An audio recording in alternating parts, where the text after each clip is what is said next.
So first we need to make timing, and then we lose. Yeah. Yeah. How you check the timing? Here on the pump, on the fuel pump. Where is that? There is a small. Here, yeah. Yeah.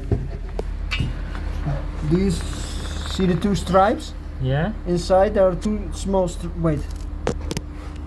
Here, two stripes. You see? Yeah. They need to be against each other, straight.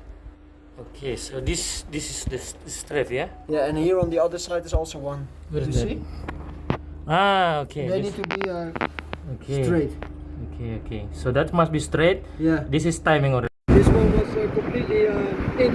Yeah, this Okay, yeah. And I have put it completely out. Yeah. And then 2 times 360 degrees in.